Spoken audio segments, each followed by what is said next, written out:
The gunshot that shattered Grace Hartford's reputation didn't come from a pistol but from her sister's mouth, and by the time Grace realized what was happening, the poison had already spread through 3 towns like wildfire through dry prairie grass.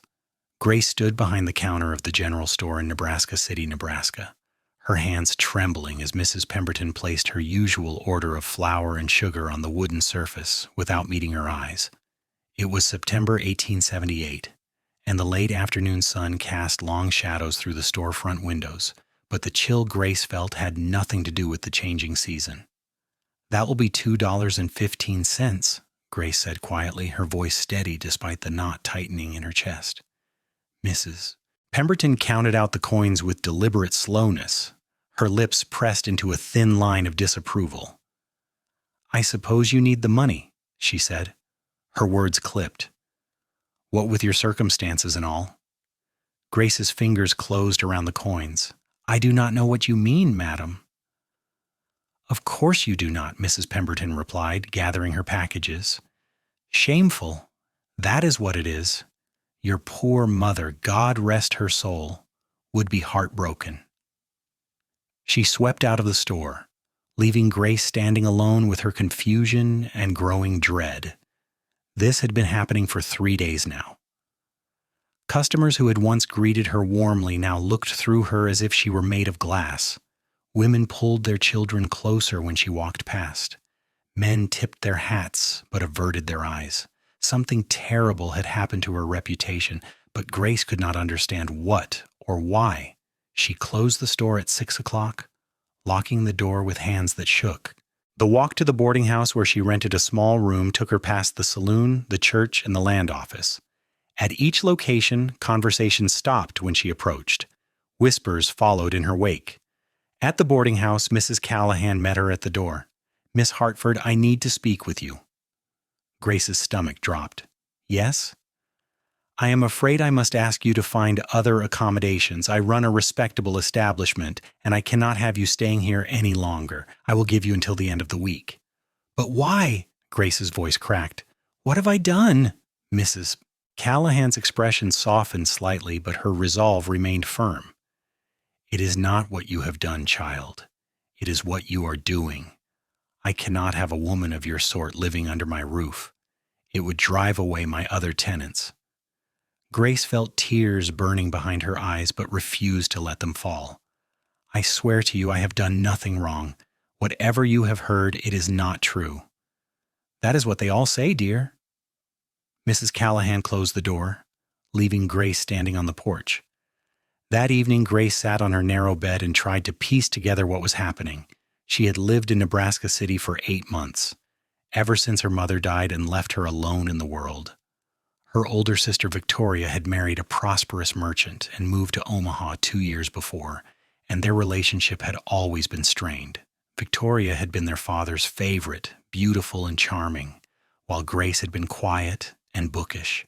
When their mother fell ill, Victoria had visited only once, staying barely a day before claiming her husband needed her back home.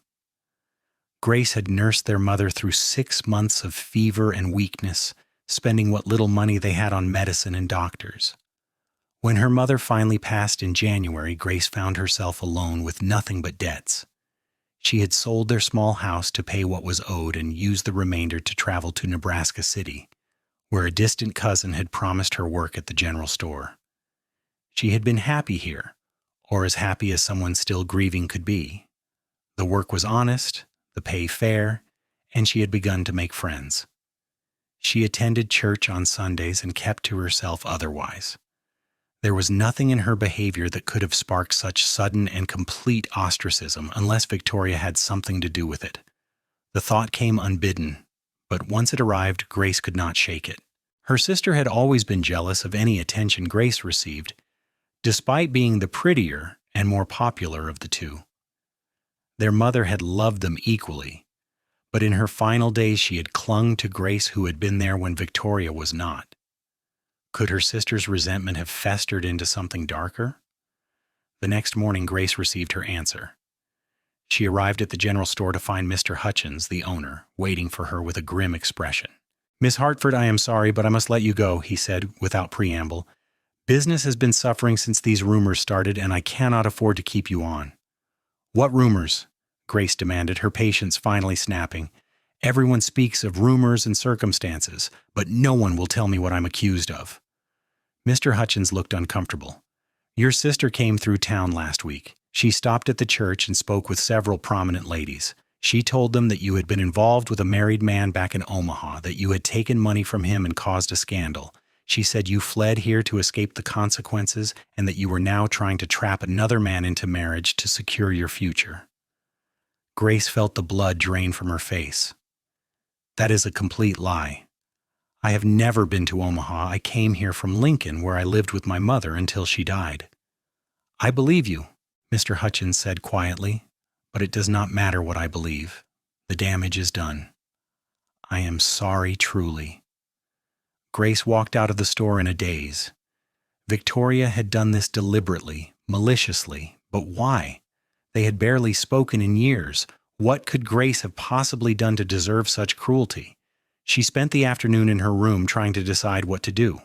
She had no money for a lawyer, even if she could prove the accusations false. She could leave Nebraska City and start over somewhere else, but if Victoria had spread these lies here, she might have spread them elsewhere as well. That evening, a knock came at her door. Grace opened it to find a tall man standing in the hallway, hat in hand. He had dark hair shot through with gray at the temples, weathered skin that spoke of years in the sun, and eyes the color of a stormy sky. He looked to be in his early 30s, and there was something solid and dependable about his presence. Miss Hartford, my name is Cole Quinn. I am a cattle rancher from over near Plattsmouth. Might I have a word with you? Grace was so tired of hostile confrontations that she almost closed the door in his face, but something in his expression stopped her. He did not look angry or judgmental, just serious. What do you want? She asked. I heard what your sister has been saying about you. I was in Plattsmouth on business 3 days ago, and she was there telling the same stories. Then I came through Bellevue yesterday, and she had been there too, spreading the same poison. Grace sagged against the doorframe. 3 towns. She went to 3 towns. Yes, madam. And I am here to tell you that I know the truth, and I aim to set things right. How could you possibly know the truth? Grace asked bitterly. You do not know me. No, but I knew your mother, Cole said gently. Sarah Hartford and my mother were friends when they were young before my family moved west. When my mother was dying 5 years ago, she wrote to your mother, and Mrs. Hartford wrote back. They kept up a correspondence until your mother passed. My mother told me all about you, about how you cared for Mrs. Hartford when she was sick, how you sacrificed everything to make sure she was comfortable in her final days. Your mother was proud of you. Miss Hartford, she wrote about you with such love. Tears finally spilled down Grace's cheeks. She spoke of me? Often. And she mentioned your sister too, though not as kindly. She was worried about the jealousy between you two, afraid it would cause problems after she was gone. Cole shifted his weight. When I heard the rumors in Plattsmouth, I knew something was wrong. I tracked down where they started and found out your sister was behind them. I have been following her trail, trying to undo the damage. Why would you do that? Grace whispered. You do not even know me.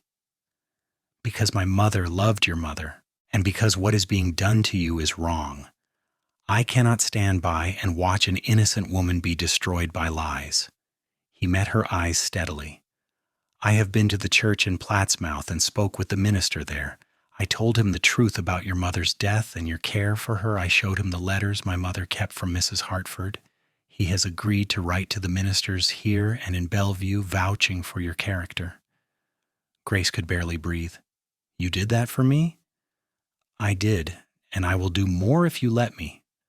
I plan to track your sister down and confront her, make her recant these lies publicly, but first I wanted to make sure you were all right.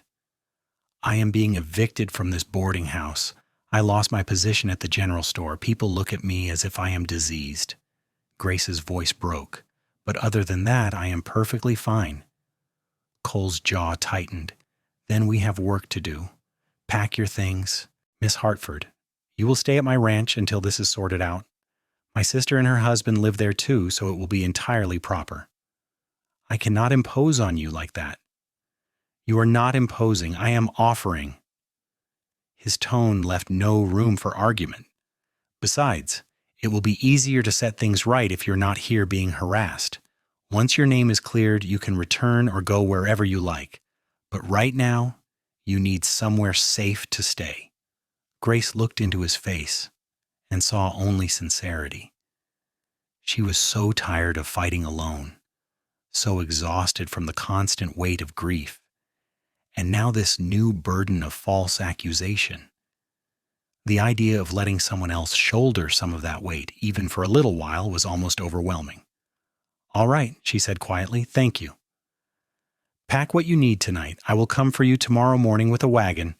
We will leave before most folks are awake." True to his word, Cole arrived just after dawn. Grace had explained the situation to Mrs. Callahan, who seemed relieved to have Grace leaving without a fight. Her few possessions fit easily into a single trunk and a carpet bag. Cole loaded them into the wagon with practiced ease, then helped Grace up onto the seat. They drove out of Nebraska City as the sun was rising, painting the sky in shades of gold and pink. The September air was crisp, carrying the scent of ripening corn and dried grass. Grace sat stiffly beside Cole, acutely aware of how strange this situation was. She was leaving town with a man she had met only the night before, trusting him based on nothing more than his word and the memory of her mother's old friendship with his.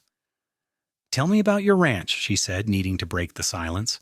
"It is nothing fancy," Cole replied, keeping his eyes on the road ahead. "About 500 acres of grazing land along the Platte River. I run about 200 head of cattle plus some horses. My sister Emily and her husband Paul help me manage the place. They have 2 children, twin boys aged 4. It can get noisy, but it is a good life." "How did you come to be a rancher?" "My father was a rancher too, up in Wyoming Territory. He taught me everything he knew. When he died, I sold that spread and moved here to be closer to my mother. She was getting older and needed family nearby. After she passed, I stayed.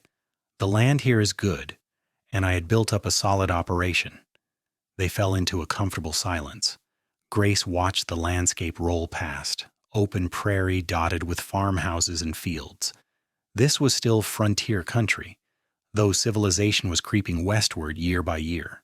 The Transcontinental Railroad had been completed nearly a decade ago, and towns were growing up along its route like flowers after rain. "Your mother's letters," Grace said after a while. "What did my mother say in them?" Cole glanced at her.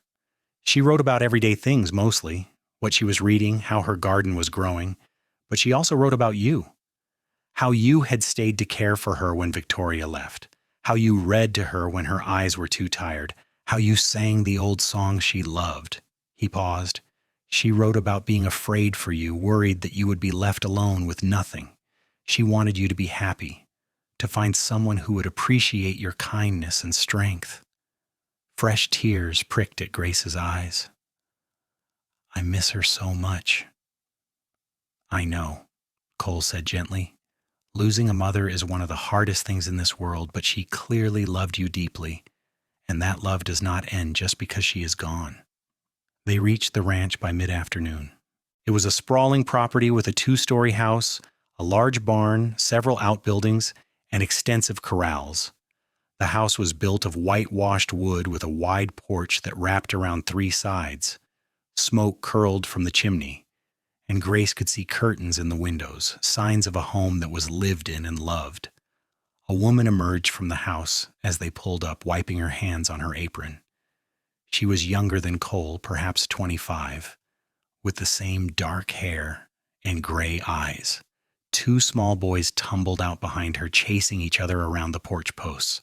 "Emily, this is Miss Grace Hartford," Cole said, helping Grace down from the wagon. "Grace, my sister Emily Dawson, and those whirlwinds are my nephews, Jacob and Joshua." Emily came forward with a warm smile, taking Grace's hands. "Welcome to our home, Miss Hartford. Cole sent word yesterday that you would be coming.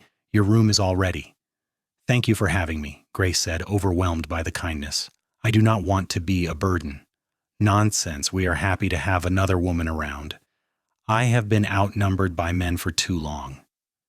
Emily linked her arm through Grace's. "Come inside, you must be exhausted from the journey."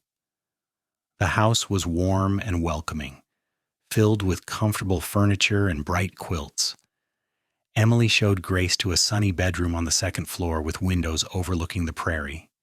It was simply furnished but clean, with a quilt on the bed and fresh flowers on the dresser. "I will let you settle in," Emily said.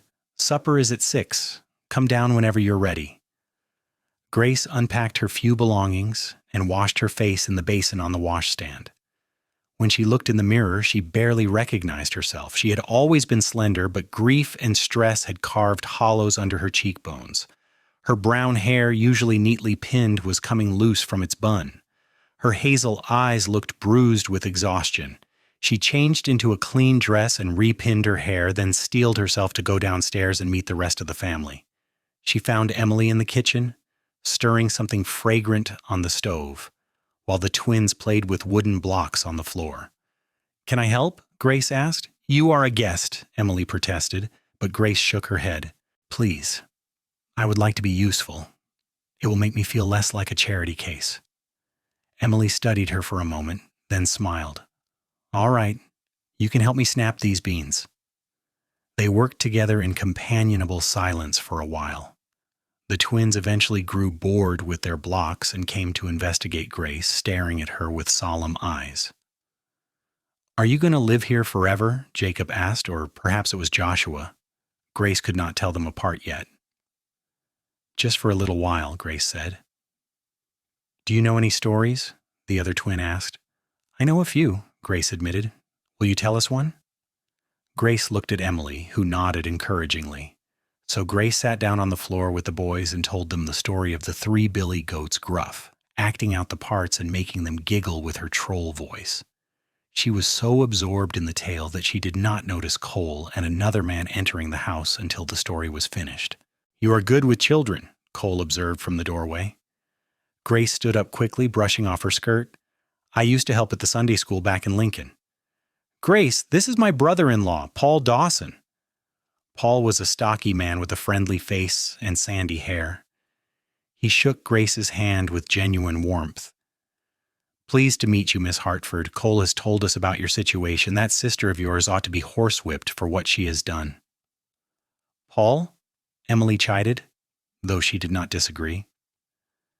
They sat down to supper together, and Grace found herself relaxing for the first time in days. The conversation flowed easily, touching on ranch business, local news, and plans for the upcoming winter. Cole was quiet but attentive, and Grace caught him watching her several times with an expression she could not quite read. After the meal, while Emily put the boys to bed, Grace helped clear the table. Cole followed her into the kitchen. "I am leaving tomorrow," he said. "I'm going to find your sister and put an end to this." Grace's hands stilled in the dishwater. "How will you find her?" "She was heading west from Bellevue when I last heard. My guess is she is making her way back to Omaha. I will start there." "What will you do when you find her?" "I will tell her that I know the truth and that I have proof of her lies. I will give her a choice. She can publicly recant and clear your name, or I can take the evidence to a lawyer and pursue legal action against her for slander." His voice was hard. "Either way, she will stop spreading these lies." "She will not go easily," Grace warned. "Victoria has always been stubborn. So am I." Cole dried his hands on a towel. "I will be gone about a week, maybe longer. Emily and Paul will take good care of you while I am away. Try to rest. You look like you have not slept properly in weeks." "Thank you," Grace said softly, "for everything you are doing. I still do not understand why, but I am grateful." Cole was quiet for a moment. "My mother used to say that we are judged not by what we have, but by what we give when we have nothing left to give. Your mother wrote that you gave everything to care for her, even when it meant you would be left with nothing. That kind of selflessness deserves to be protected, not punished." He left early the next morning before Grace was awake. When she came downstairs, Emily was already making breakfast. "He's gone then?" Grace asked. "Before dawn. He left you this." Emily handed her an envelope. Inside was a brief note in strong, clear handwriting. "Stay as long as you need. You're safe here. I will return when it is done. Cole Quinn." The days that followed fell into a gentle rhythm. Grace helped Emily with household tasks, played with the twins, and tried not to think too much about what Cole was doing or what would happen when he returned. She slept better than she had in months, lulled by the quiet of the prairie nights and the feeling of being protected. Emily was easy company, cheerful and kind without being intrusive. Over morning coffee, she told Grace about her life. She and Paul had married young and moved to the ranch 5 years ago to help Cole after their mother died. It had been a good arrangement for all of them. "Cole is the best man I know," Emily said one afternoon as they churned butter together. "He practically raised me after our father died. I was only 12, and he was 19. He could have gone off to make his fortune, but he stayed and took care of Mama and me." "He never married?" Grace asked, trying to sound casual. "He was engaged once, about 8 years ago. Pretty girl named Sarah Monroe. But she decided she did not want to be a rancher's wife after all. She married a banker and moved to St. Louis." Emily gave Grace a significant look. "He has not courted anyone since. I think she broke his heart." Grace felt a strange pang at this information. She told herself it was simple sympathy, but she knew it was more complicated than that. Over the past few days, she had found herself thinking about Cole often, remembering the steadiness in his eyes, the gentleness in his voice when he spoke of her mother. He had ridden off to fight her battles without asking for anything in return, and that kind of selfless nobility was rare. The twins had adopted Grace as their new favorite person. They followed her around the house, begging for stories and games. She taught them their letters and numbers, and they taught her the names of all the horses and cattle on the ranch. Paul was kind too, treating her like a sister rather than a stranger. On the 5th day of Cole's absence, Grace was helping Emily hang laundry when a wagon pulled up to the house. Grace's heart leapt, thinking it might be Cole, but instead a man in a dark suit climbed down. He had a leather satchel under his arm and an official bearing. "Mrs. Dawson," he called, "I am looking for Miss Grace Hartford." Grace stepped forward, her pulse quickening. "I am Grace Hartford."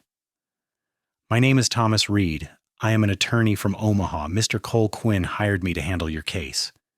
He opened his satchel and withdrew a sheaf of papers. "I have good news, Miss Hartford. Your sister has signed a full confession and retraction. She admits that all the statements she made about you were false and without foundation. She has also agreed to write letters of apology to the churches and communities in Nebraska City, Plattsmouth, and Bellevue, and to cover all legal costs associated with this matter." Grace felt her knees go weak. "She confessed?" "Mr. Quinn was very persuasive," the lawyer said with a slight smile. "He presented evidence of your mother's final illness and your care for her, along with testimony from several people in Lincoln who knew you both. He made it clear that if your sister did not retract her statements, he would pursue both criminal and civil action against her. She agreed to everything." "Is she here? Did she come with you?" "No. She is in Omaha under the supervision of her husband, who was quite distressed to learn what she had done. Mr. Quinn thought it best if she stayed away from you for now." "Where is Mr. Quinn?" Emily asked. "He stayed in Omaha to ensure Mrs. Whitmore keeps her word about the letters. He asked me to deliver these documents to Miss Hartford and to assure her that her reputation will be fully restored." He handed Grace the papers. "I have also prepared copies to be filed with the county clerk and posted in the 3 towns your sister visited. Everyone will know the truth." After the lawyer left, Grace sat on the porch steps and read through the confession. Victoria's handwriting was cramped and angry, but the words were clear. She admitted to fabricating the entire story out of jealousy and spite. She acknowledged that Grace had been faithful in caring for their mother and had done nothing wrong. She apologized for the harm she had caused. It was everything Grace had hoped for, and yet she felt no sense of triumph, only a deep sadness. They had been sisters once. They had played together as children, shared a room, whispered secrets in the dark. What had happened to turn Victoria into someone capable of such cruelty? Emily sat down beside her. "Are you all right?" "I do not know," Grace admitted. "I am relieved, but I also feel empty. She was my only living family, and now I have lost her too." "You have not lost her," Emily said gently. "She lost you." There is a difference.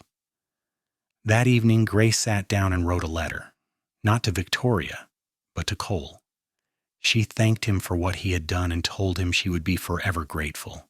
She tried to express what his kindness had meant to her, how it had restored her faith in human goodness when she had been on the verge of losing it. She sealed the letter and gave it to Paul to post the next time he went to town. Cole returned 3 days later just as the sun was setting. Grace was in the garden pulling the last of the late vegetables when she heard the sound of hoofbeats.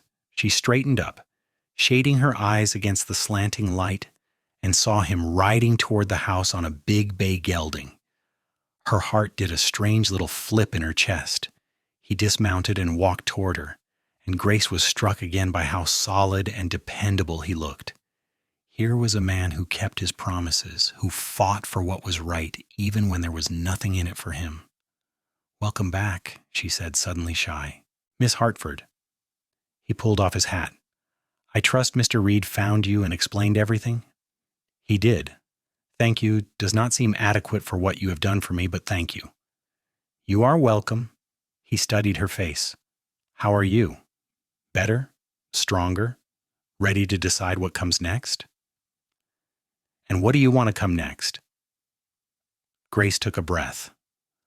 Over the past week, living with Emily and Paul and the twins, she had been happier than she had been in years. The ranch felt like home in a way nowhere else ever had. And Cole, whose kindness had saved her, whose letters from his mother had shown her what her own mother thought of her, whose integrity shone like a beacon. She thought about him constantly, but it was too soon to say any of that. She had to be practical. "I suppose I should return to Nebraska City and try to reclaim my position at the general store," she said, "now that my name has been cleared."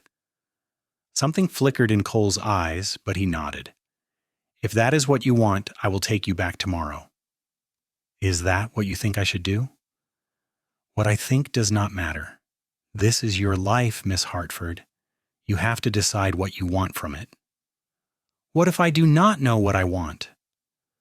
The words came out more plaintively than she intended. Cole looked at her for a long moment. "Then maybe you should stay here a while longer. Give yourself time to figure it out. There is no rush. I have already imposed on your family's hospitality for too long. It is not an imposition if we want you here." His voice was quiet but firm. "Emily adores you. The twins follow you around like puppies. Paul says you make the best biscuits he has ever tasted, and I find that the ranch feels more like a home when you are in it." Grace's breath caught. "You want me to stay?" "I want you to do whatever makes you happy. But yes, I would like you to stay, at least until you are certain about what comes next." She looked up at him.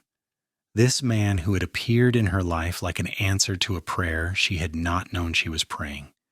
She thought about going back to Nebraska City, to the store and the boarding house, and the life she had been building there. And then she thought about staying here, on this ranch with these people who had welcomed her so completely. "I will stay a while longer," she said, "if you are sure." The smile that broke across his face was like the sun coming out from behind clouds. "I am sure."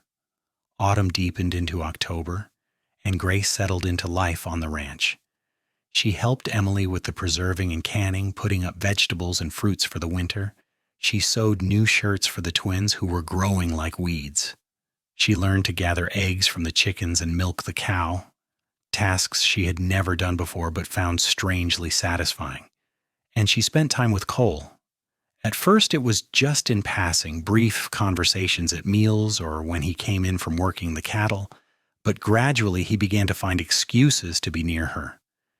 He taught her to ride properly, setting her up on a gentle mare and leading her around the corral until she felt confident enough to go out on the prairie. They rode together in the late afternoons when his work was done, and he showed her the landmarks of his property. The bend in the river where the best fishing was, the stand of cottonwood trees that blazed gold in the autumn light, the high point where you could see for miles in every direction. They talked about everything and nothing. He told her about his childhood in Wyoming, about learning to rope and ride before he could read.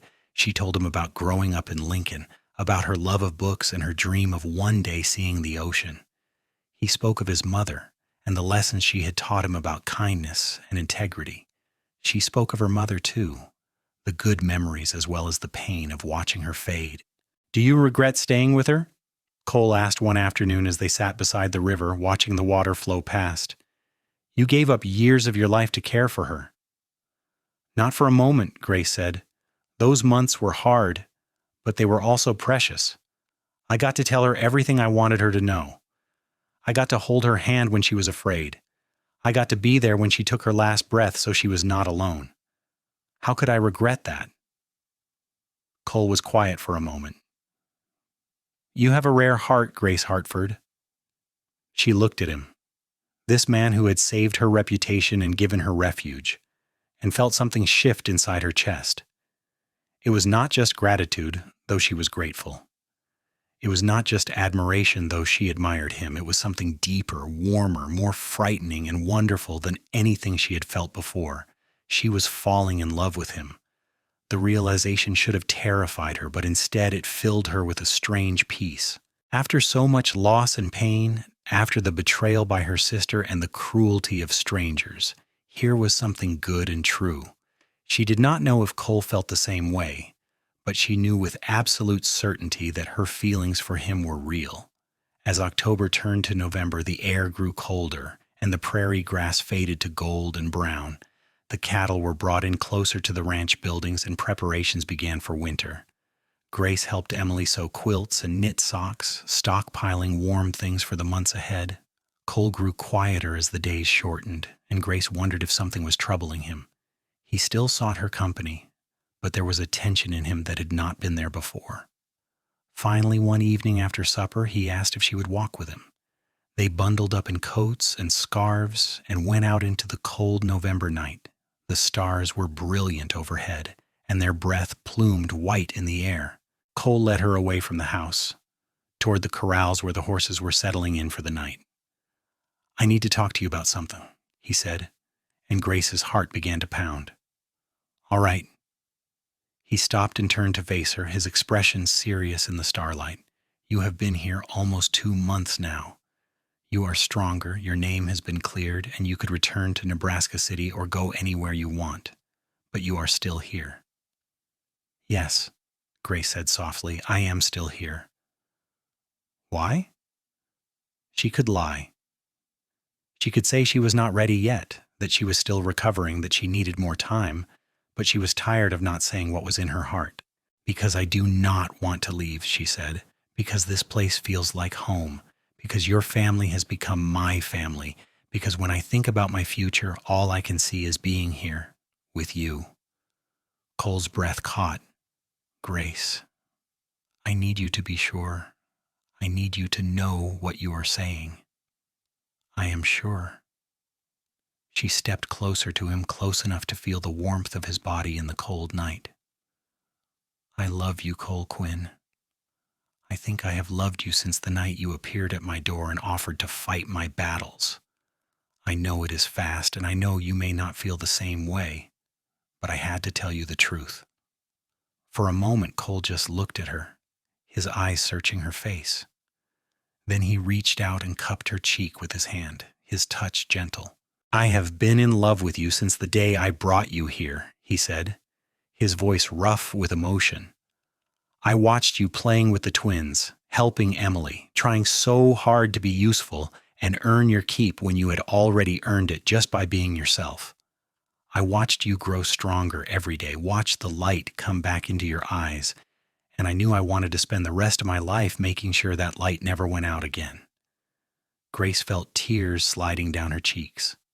"Really?" "Really." He leaned down and kissed her, soft and sweet, and Grace felt the last broken pieces of her heart knit back together. When they returned to the house, hand in hand, Emily took one look at their faces and let out a whoop of joy. "It is about time," she cried, hugging them both. Paul shook Cole's hand with a grin. "Took you long enough, brother." They were married in December, on a crisp Saturday afternoon with snow falling softly outside the church windows. The minister who married them was the same one Cole had spoken to in Plattsmouth, the one who had helped clear Grace's name. He spoke of how love could heal old wounds and create new beginnings. Emily stood as Grace's witness, and Paul stood for Cole. The twins served as ring-bearers, taking their duties very seriously.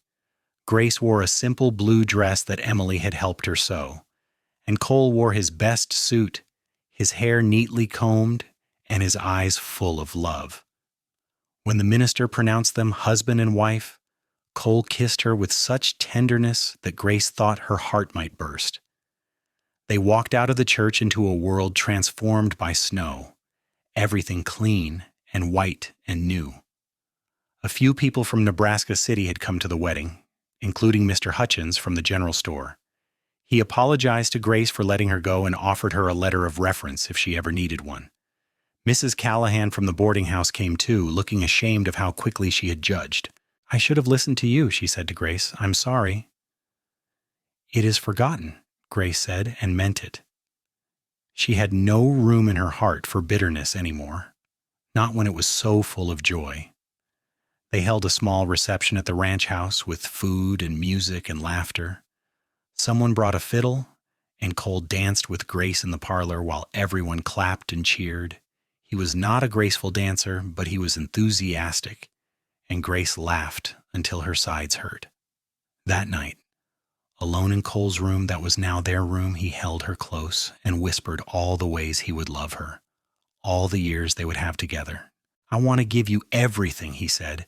"Everything you have lost, everything you have sacrificed. I want to fill your life with so much happiness that you forget what sadness feels like." "You already have," Grace told him. "The day you chose to believe in me, you gave me everything." Their first year of marriage was one of the happiest times of Grace's life. Spring came, and with it new life on the ranch. Calves were born, colts arrived, and the prairie bloomed with wildflowers. Grace learned to be a rancher's wife, though it was different from anything she had imagined. She helped with roundups, riding out with Cole and Paul to check on the herd. She learned to mend fences, treat minor injuries in the animals, and cook for a house full of hungry workers during branding season. She also helped Emily with the twins, who were growing more energetic and mischievous by the day. The boys called her Aunt Grace and climbed on her like she was a tree whenever she sat down. She loved them fiercely, but she also found herself longing for a child of her own. Cole seemed to sense her thoughts. "In good time," he would say, kissing her forehead. "These things happen when they are meant to." In July, Grace received a letter. It was from Victoria's husband, Edward Whitmore. He wrote that Victoria had been ill with pneumonia and was not expected to recover. She was asking for Grace, wanting to see her sister one more time before the end. Grace showed the letter to Cole. "I do not know what to do," she admitted. "Part of me wants to refuse, after what she did to me, but she is still my sister." "What does your heart tell you?" Cole asked. Grace thought about it. "That I would regret it for the rest of my life if I did not go." "Then we will go together." They left the next day, taking the train to Omaha. Edward Whitmore met them at the station. He was a thin, worried-looking man who seemed genuinely remorseful about what had happened. "I did not know what she had done until Mr. Quinn confronted us," he said. "If I had known, I would have stopped her. I'm so sorry for what you went through." He took them to his home, a large house on the edge of the city. Victoria was in bed upstairs, pale and hollow-eyed. She looked years older than Grace remembered, worn down by illness and guilt. "Grace," she whispered, "you came." Grace sat down beside the bed, Cole standing supportively behind her. "I came. I am sorry." Tears leaked from Victoria's eyes. "I was so jealous of you. Mama loved you more. She always did. You were good and kind, and I was vain and selfish. When she was dying, she called for you, not me. I could not forgive that." "Mama loved us both," Grace said quietly, "but I was there, and you were not. That was your choice, not hers." "I know. I have had months to think about what I did, to realize how terrible it was. I wanted to hurt you the way I was hurting, but all I did was poison my own soul." Victoria reached out a weak hand. Can you forgive me?" Grace looked at her sister, this woman who had once been her playmate and confidant, who had become her tormentor but was now just a frightened, dying woman seeking peace. She thought about what Cole had taught her, about how carrying anger only hurt the one carrying it. "I forgive you," Grace said, taking Victoria's hand. "I do not understand why you did what you did, and I do not think I ever will. But I forgive you." Victoria wept. "Thank you. That is more than I deserve." They stayed in Omaha for 3 days. Grace sat with Victoria, talking about their childhood and their mother, remembering the good times before everything went wrong. Cole stayed nearby, a quiet presence of support. On the 3rd day, Victoria died peacefully in her sleep. Grace cried, not for who her sister had become, but for who she might have been if jealousy had not consumed her. They attended the funeral, and then they went home. "Are you all right?" Cole asked on the train back to Nebraska City. "I'm sad," Grace said, "but I'm also at peace. I got to say goodbye, and I got to tell her I forgave her. That matters." He pulled her close, and she rested her head on his shoulder, watching the prairie roll past outside the window. She thought about how much her life had changed in the past year. She had lost so much, but she had gained so much more. She had a husband who loved her, a family who cherished her, and a home where she belonged. Fall came again, and with it news that made Grace's heart sing. She was expecting a baby. Cole was overjoyed, treating her like she was made of glass, though she insisted she could still do all her normal tasks. Emily was thrilled at the prospect of a new baby in the house. She immediately began sewing tiny clothes and knitting blankets. The twins were fascinated by the idea that Aunt Grace had a baby growing in her belly, and they would press their ears to her stomach trying to hear it. Winter came, and Grace grew rounder. She was uncomfortable and restless, but happy beyond measure. Cole would sit with her in the evenings, his hand on her belly, feeling their child move and kick.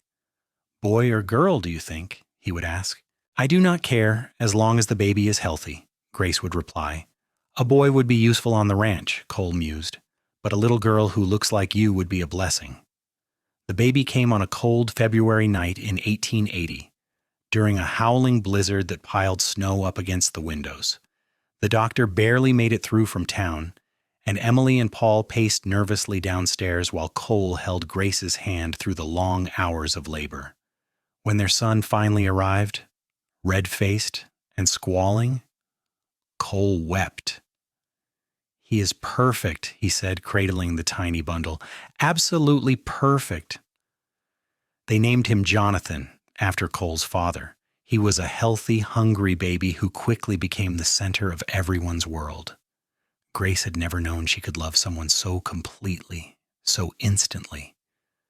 When she held her son and looked into his face, she saw the future, all the years stretching ahead, filled with love and laughter and the everyday miracles of family life.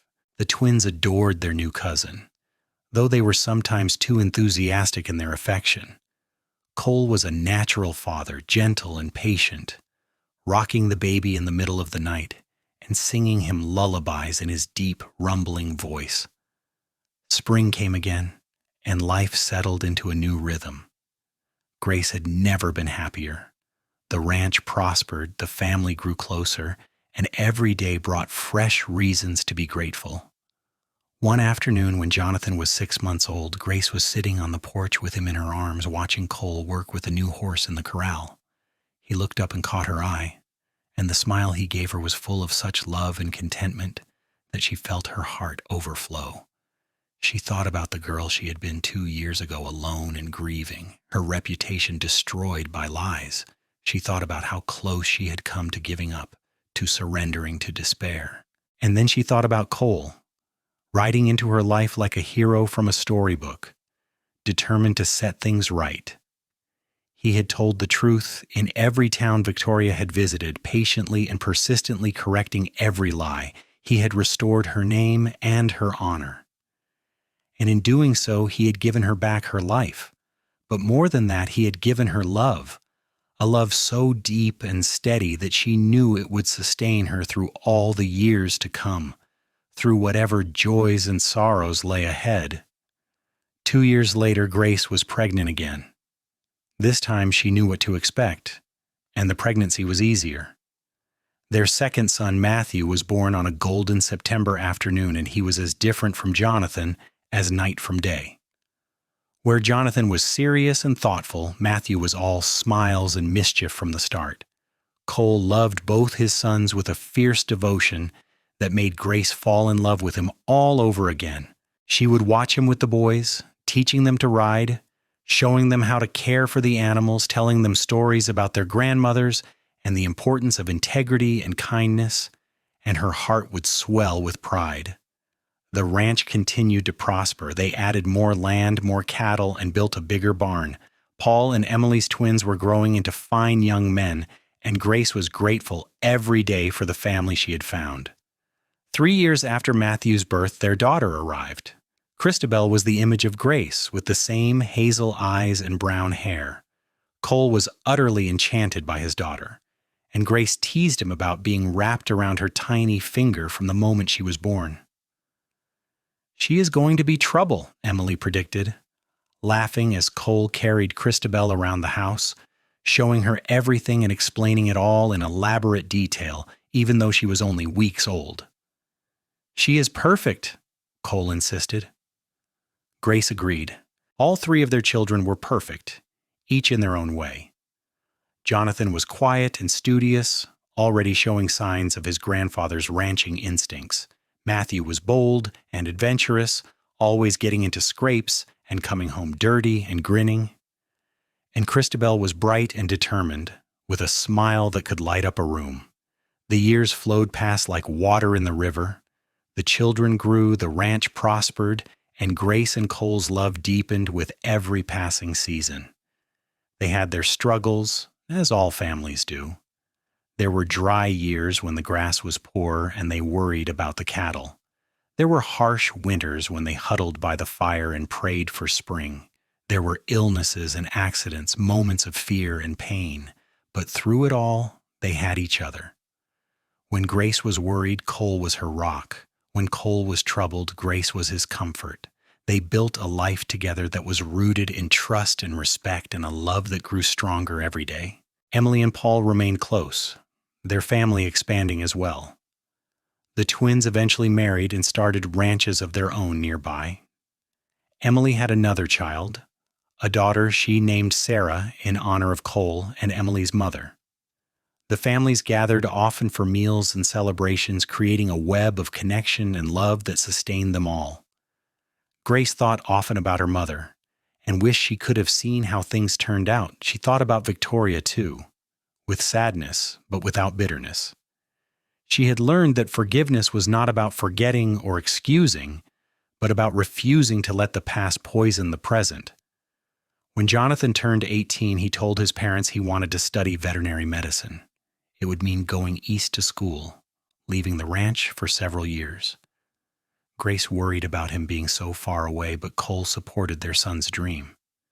"He has to find his own path," Cole said. "We will still be here when he comes back." Matthew had no such ambitions. He loved the ranch and everything about it, and he told his parents he wanted to spend his life raising cattle and horses like his father. Cole began teaching him the business side of ranching, preparing him to eventually take over. Christabel was still young, only 12, but she was already showing signs of an independent spirit. She loved to ride and read in equal measure, and she announced that when she grew up, she wanted to travel and see the world before settling down. Just like her mother, Cole said, remembering Grace's old dream of seeing the ocean. "We should take her," Grace said suddenly. "We should take all of them. We have worked hard for so many years. We could take a trip, see some of the country beyond Nebraska." Cole considered it. "Where would you want to go?" "California," Grace said immediately. "I want to see the ocean." So in the summer of 1890, when Jonathan was home from school and Matthew could be spared from the ranch for a few weeks, the Quinn family set out on an adventure. They took the train west, traveling through Colorado and over the mountains, then down to California and the Pacific coast.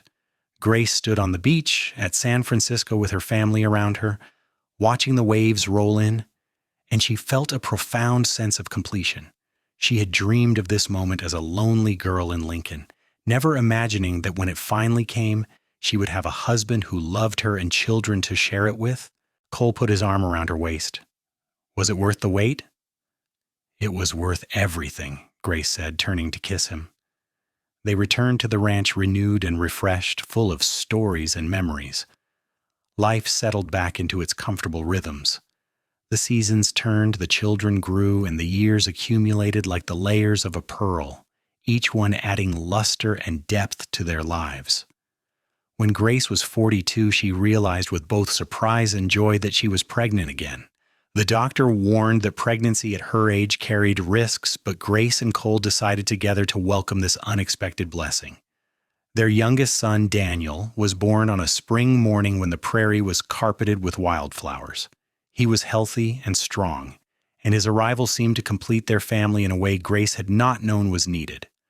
Jonathan finished his studies and returned home to set up a veterinary practice in Nebraska City, serving the ranchers and farmers of the area. He married a sweet girl named Elizabeth, and they eventually gave Grace and Cole their first grandchild. Matthew took over more and more of the ranch operations as Cole grew older, proving himself to be as capable and fair-minded as his father. He married as well, to a rancher's daughter from Bellevue named Margaret, and they built a house on the far end of the property. Christabel did travel, spending 2 years teaching school in Denver before returning home. She eventually married a newspaperman from Omaha and moved to the city, but she visited often, bringing her children to run free on the prairie where she had grown up. Daniel grew up surrounded by older siblings and their families, beloved and a bit spoiled, but good-hearted. He decided to become a teacher, following in Christabel's footsteps, and he eventually taught at the school in Nebraska City. Cole and Grace aged together gracefully. His hair turned silver, and her brown locks showed threads of gray. Their hands grew weathered with work, and their faces lined with years, but their love never wavered. If anything, it grew stronger, deepened by shared experiences and the knowledge that they had built something lasting. On their 20th wedding anniversary, Cole took Grace back to the spot beside the river where he had first told her he loved her.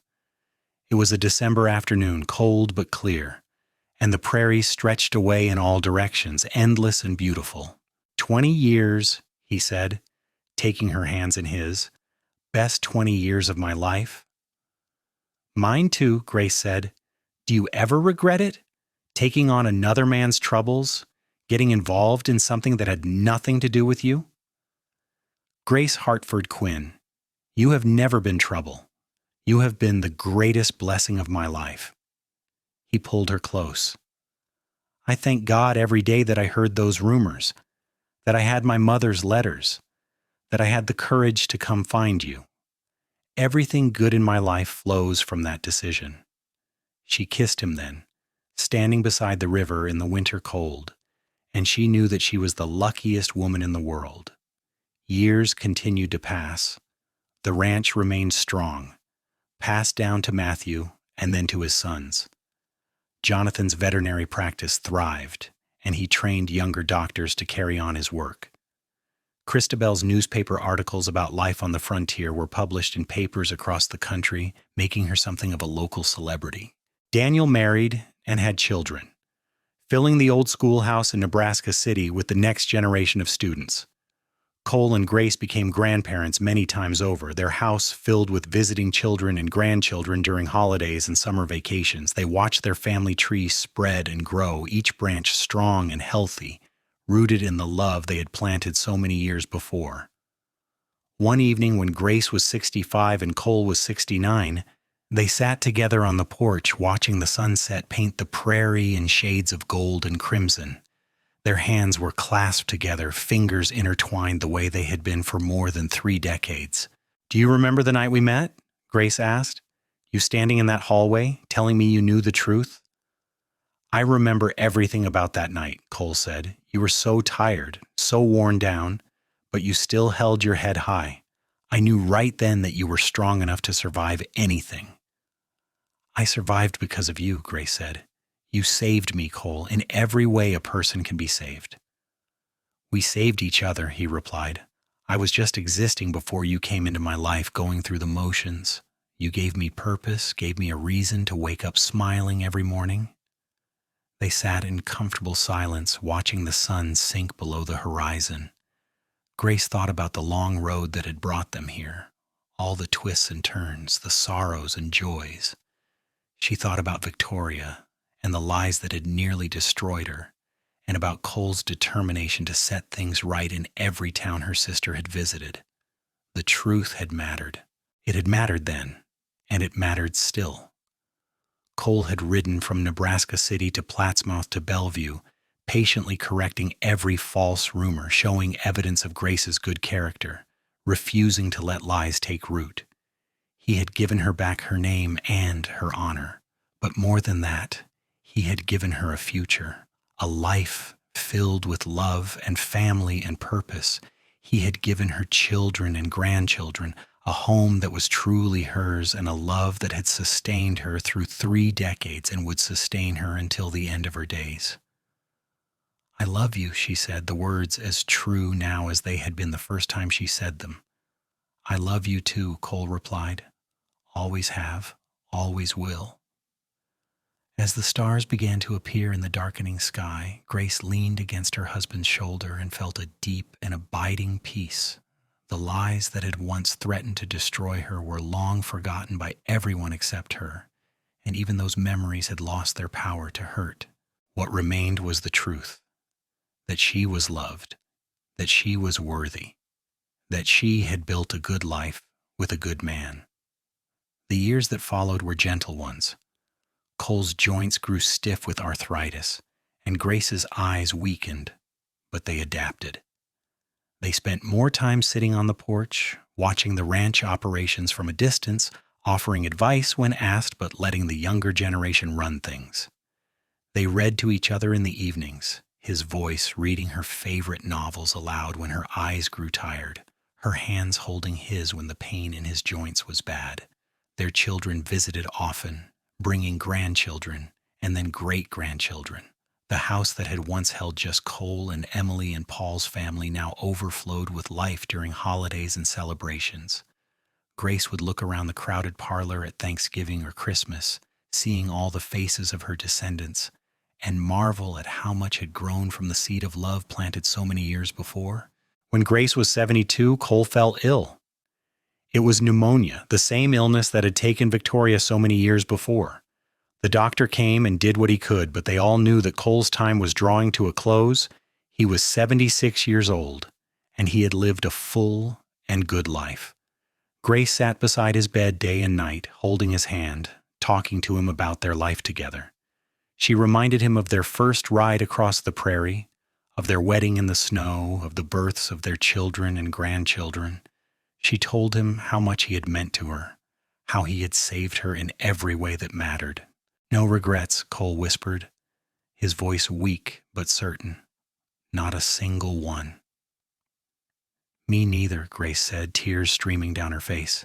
Thank you for everything. Thank you for believing in me, for fighting for me, for loving me. Easiest thing I ever did, Cole said, managing a small smile. Loving you was never hard, Grace. It was as natural as breathing.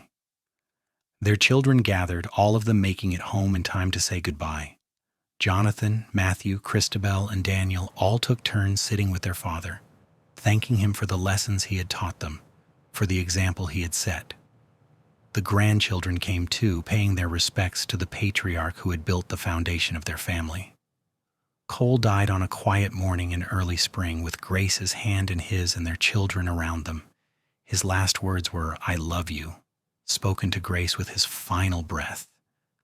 Grace mourned deeply, but without despair. She had known this day would come eventually, and she was grateful for every year they had been given. The funeral was attended by hundreds of people, neighbors and friends from across 3 counties, all coming to pay their respects to a man who had been known for his integrity and kindness. They buried him on a hill overlooking the ranch, where he could watch over the land he had loved so much. The marker read, Cole Jonathan Quinn, 1809–1885, beloved husband, father, and grandfather. He told the truth and lived it every day. Grace lived for 7 more years, surrounded by her children and grandchildren. She remained sharp and engaged, still telling stories about the old days, still offering advice and wisdom. She never remarried, never even considered it. Cole had been the love of her life, and that love was enough to sustain her through the remainder of her days.